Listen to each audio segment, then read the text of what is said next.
It is 5:15 and we are live. We are live. Call this meeting to order of the Pulaski County Election Commissioners of March 4th, 2025, 5:15 p.m. We have a quorum.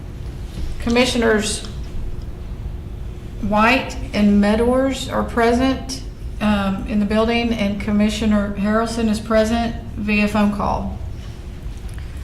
At this time, we'd like to have the Pledge of Allegiance. Pledge allegiance to the flag of the United States of America and to the republic for which it stands, one nation, under God, indivisible, with liberty and justice for all.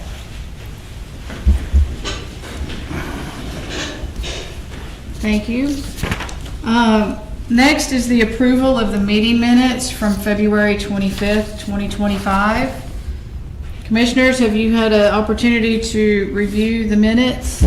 I have. If not, take a couple of moments to review, and I'm going to do the same.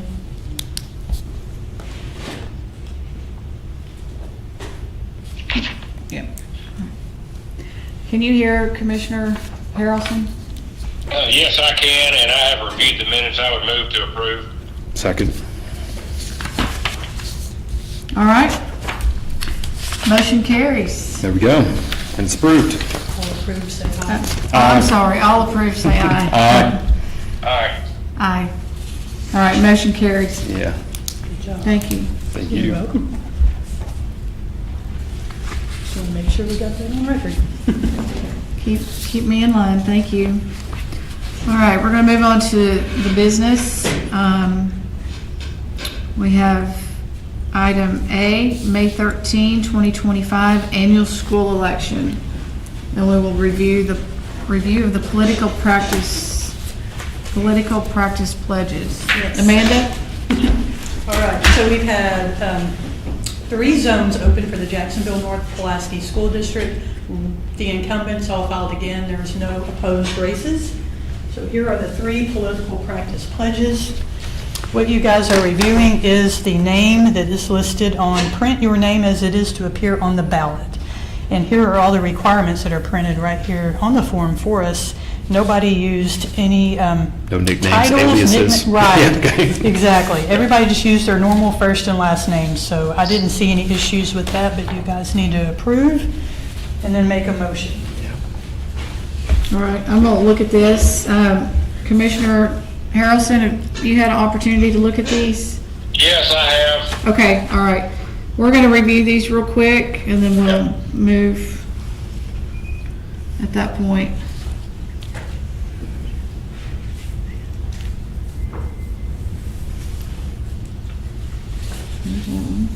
Yeah, both of those.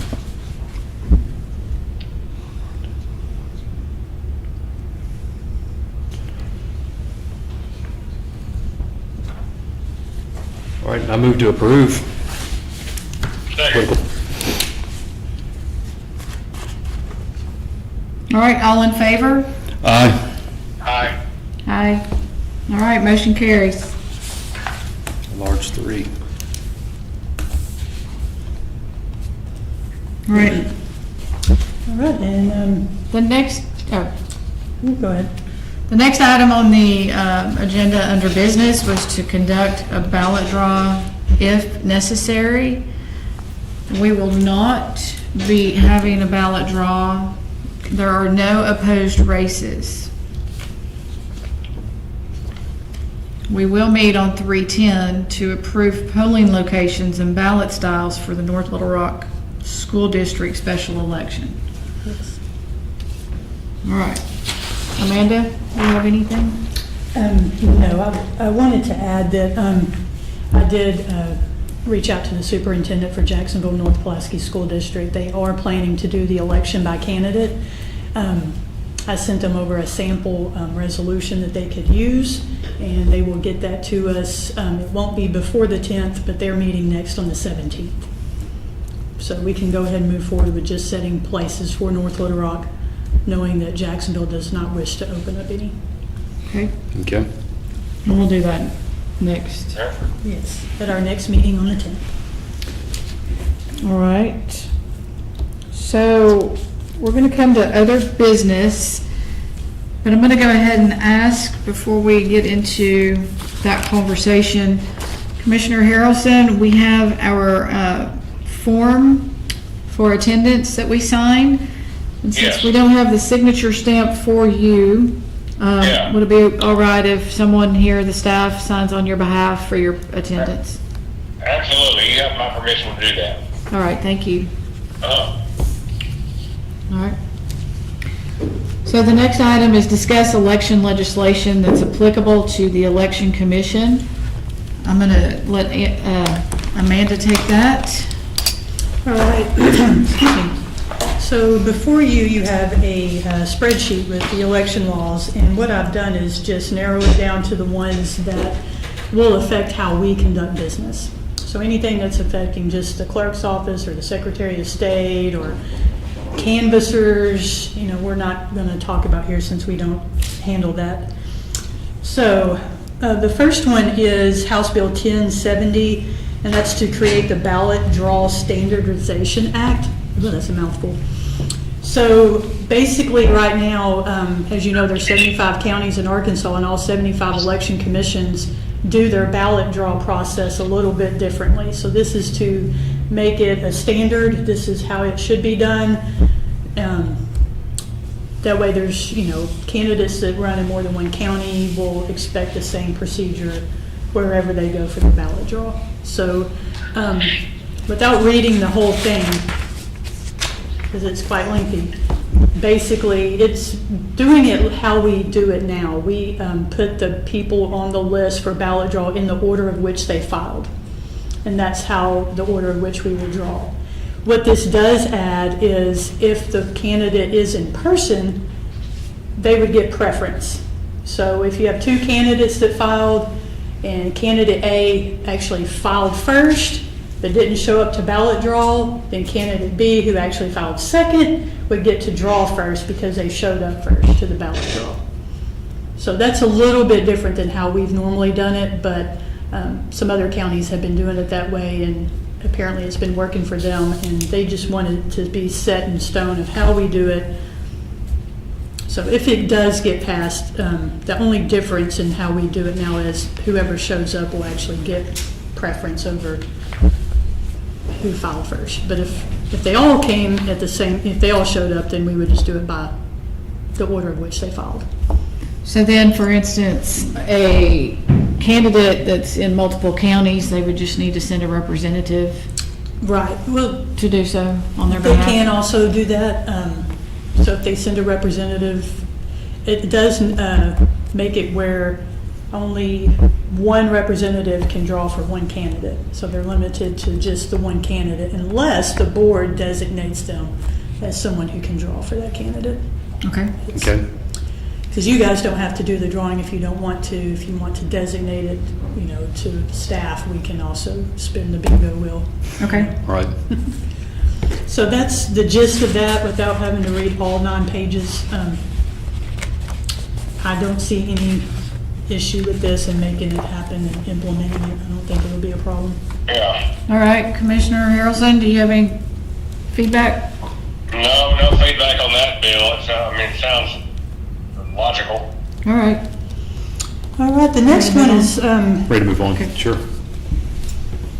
the House Bill 1135 is not necessarily an election law, but it will affect how we check in voters because it has to do with the digital ID. And I don't know if you guys saw it on the news that the state has now released the app. You can download the app and scan your driver's license in, do the facial recognition, and all that good stuff. So I did try that out. It's fairly easy to do. So now I know what it looks like, and I can show our our poll workers what it looks like and what they can expect to see. So that's what that bill is. I wanted to point out that State Board, and I put this in your packet too, has the rules on voter ID. They call it verification of voter registration because that's how the legal minds wanted it to be said, but it's how do we check for voter ID. And if you go to page 4 number 3, it says that digital format is acceptable as long as it's through the entity that issued it. So like they can't take a picture of their driver's license and show it to us, but they can pull up that app and show it that way. Okay. And that is something that the state board will discuss further with us when we do like training and all that stuff later on. But I wanted to make you guys aware of that, and we will briefly show it to our poll workers when we do training before the school election. That way they are familiar with it, know what it looks like, and they don't like freak out and we get a ton of phone calls. So. All right, thank you. You're welcome. Thank you. Thank you. All right, the next one, 1223, is simply just allowing a person who is maybe been appointed to a judicial position to be able to use that title on the ballot if they run for office. So, and I think that one, yeah, that one has been passed. That's right. So that is in effect. All right, Senate Bill 135. That one is supposed to be on committee today. I don't think they got to it because it's now again on committee for the 6th. But if the millage is not changing and we do not have an unopposed candidate to do the election by candidate, this would allow the school board to designate a voter to come and do the election. If they can also designate you guys to pick the voter. Okay. So that looks like it might be going through. It has already passed the Senate and now it's in the House. Any want to have feedback on that? I have none. Not for me. This is where it's mainly done. So the ballots that come in that are like the UACAVA ballots, they're not actually on a regular paper ballot. So it spells out how we are to do that. We already do all this. It's just been clarified now in statute. So we do it in pairs. So we try to put our pairs as, one from each party, or the main parties anyway. We have a serial number on the ballot that we're the duplicate ballot. We mark that same number on the original ballot.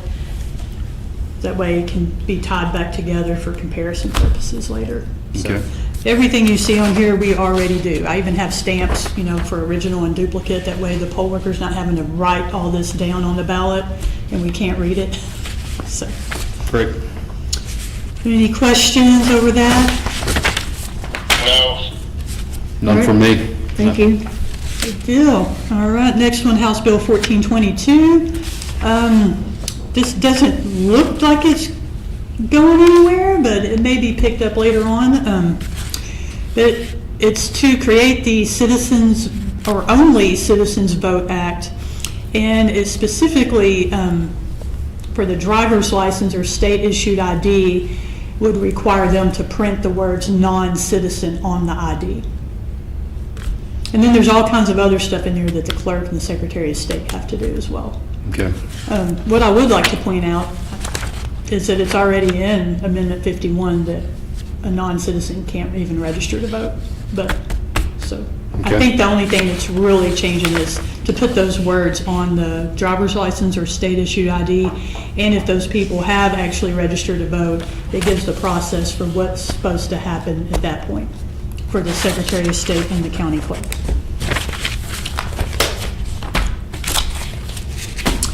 All right. Next one is Senate Bill 271. And it's, not really sure, but it's to align the deadline for the county clerk to certify to us the names of the school board candidates with the code 77304, which is out of the primary section. So this one, I'd like to get a little bit more clarification on what exactly is happening here and why we're aligning it with the primary code for an odd year school election. Or Okay. what's supposed to happen. My question is what's supposed to happen in the odd year when we don't have a primary. Anyway, All right, so. there'll be room for clarification on that. Okay, yes, so we definitely want clarification. All right, Senate Bill 291, it amends the deadlines for complaints to the state board. And the reason I pulled this one out, I know we don't handle the complaints the state board gets, but we do sometimes file complaints and turn it over to the state board, or we get complaints and we have to turn those over. So it just clarifies or makes it consistent, so to speak. So 49 days prior to the date of the election and up to 49 days after the date of the election is the period for which they will accept complaints. There's all kinds of other stuff in there if you're interested in how they will handle that and what they will do with it after the fact, all that good stuff. All right, and the one I'm most interested in for this year is Senate Bill 292. It has made it through committee with a recommendation that it do pass, and it's to change the date of the election if the election falls on a holiday. So the school election specifically and special elections. So in an odd year, it's the second Tuesday in May and the second Tuesday in November. Well, this November, the second Tuesday is Veterans Day. And there's also a state law that says we cannot conduct elections or voting on a state holiday. So they're conflicting with each other. So they're going to, if this passes, it will move it to that third Tuesday. Okay. And then, the next odd year when it's not on Veterans Day, it'll just be back on the second Tuesday. There's already a clause like that in the special election code. If it's on a holiday, it moves to the third Tuesday. This would just make it for the school election to be consistent with that. All right, Senate Bill 293 is just basically clarifying in one section of the code what we are to have posted at the polling site instead of several sections spread out over in the law book. So it's just putting everything under one section. It's adding a few things that we don't already do. Everything you see there, we already post copies of: the sample ballots, notice of election, poll watcher rights, all that good stuff. There is one new sign that will be created out of this law, and it's a no electioneering within 100 feet sign, and it's got to be 2 foot by 2 foot. Okay. So we'll have to have them made somewhere, and it's got to be staked out in the yard, so to speak, 100 feet from the main entrance. Like I said, all these other ones, we already have signs for that. The crossover voting, the election integrity hotline for the Attorney General's office, all that stuff, we already have those signs for. Senate Bill 294. This is about election audits. So the State Board of Election Commissioners conducts audits every even-numbered year after the primary and the general.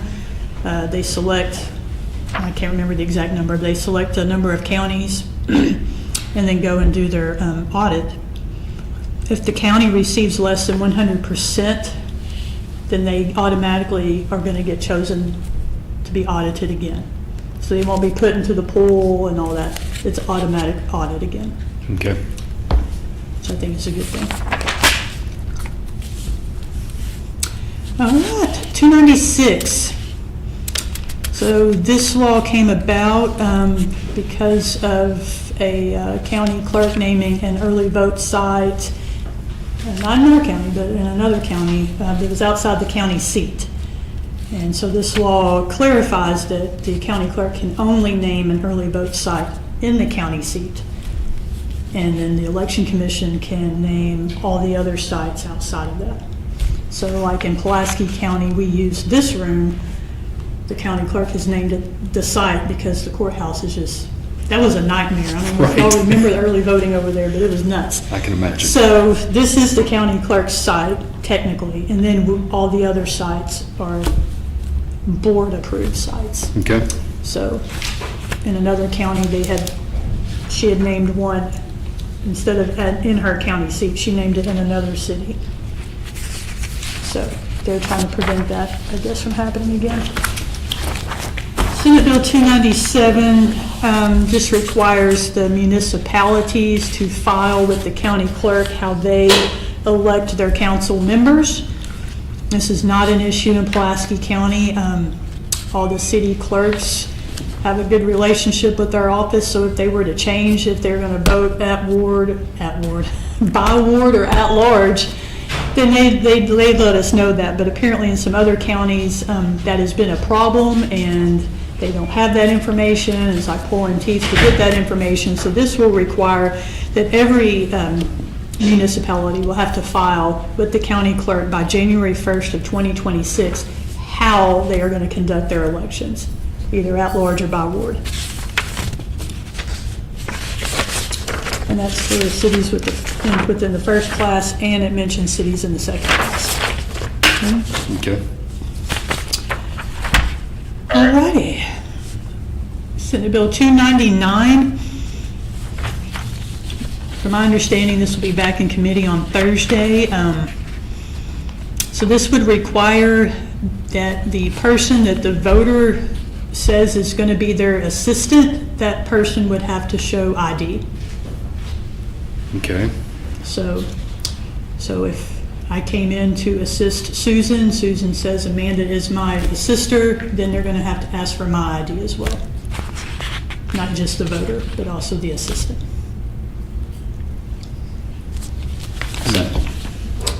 And then it moves on to require a staff member to witness an administrator Yes. assisting a resident of a And long-term. my understanding is they're going to try to separate these out into two different bills, where it's the assister bill showing ID and then a separate one for the long-term care facility.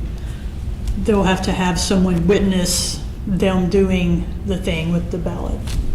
And maybe that would help to alleviate Some of the issues. issues that we've had where they're not completing the paperwork or sending in the appropriate paperwork Okay. for that voter. All right. I'm hoping this will be the beginnings of that. But this should be split out. That's what I've been told, yes. Okay. So currently, again, lots can change in committees, obviously, Mm-hmm. but currently as written, somebody shows up to vote, they have their caretaker there, somebody that helps them, they're disabled, blind, whatever. Right. And that person doesn't have a photo ID. We're turning that voter away? Is that, No, what they're going to do is handle that in the state board rules. okay, Where they will, if that person does not have the ID, because they're using Amendment 51, so the required ID for voters would be the same required ID for the assisters. Okay. If they don't have one of those IDs, they'll have to go to the election judge. And we'll train the election judge on how to handle that, because my understanding, they will be able to take, say, an out-of-state ID, like say I go, or I have somebody from out of state that happens to be in town and they're going to come help me. You know, they can then show the ID to the election judge. If they don't have ID at all, then there'll be an affirmation, like an affidavit for them to Okay. sign saying, I am who I say I am. okay. So that should all be taken care of with state board rules and not be written into the statute. All right. Senate Bill 304 eliminates the 4-day transfer deadline. So as you may be aware now, voters who live in another county and have moved to Pulaski County have until the Friday before the election to transfer their voter registration. This would allow those people who come in, say, that very next day on Saturday, to also be able to transfer it in and vote a regular ballot and not a provisional. But they can do it all the way up until election day. What do you see? Wow. There is a little concern about people, because the poll books themselves update overnight. Right, So if you show up on election day, and maybe in your county, your old county, and you vote, and then you drive down here to your new county that you just moved to and vote again, nobody's going to know that. right. Unless you call that other county and have them check their poll book. So, Okay. there's that issue, but I do like the fact that these people won't be punished by that deadline, and they, but there's still other issues too. But So this one's still being debated this one is, tomorrow? it's been returned by the committee due pass, and it's going to go into the Senate chamber tomorrow to be voted on. I mean, we have a lot of people who had to do provisional and got it denied because they came in on Saturday, Monday, or Tuesday on election day, and, and they weren't trying to do anything Right. wrong, but I'm just worried about the people who might try. Not that we won't catch it at the end and still send it to prosecute, but Right. we could still catch that, but it won't be detected as easily on the front end. All right, Senate Bill 308 is write-in stuff, so they eliminated write-in candidates, I think in the last session or the session before, I can't remember. So this is just to clean things up and remove all other references to write-in in the statutes.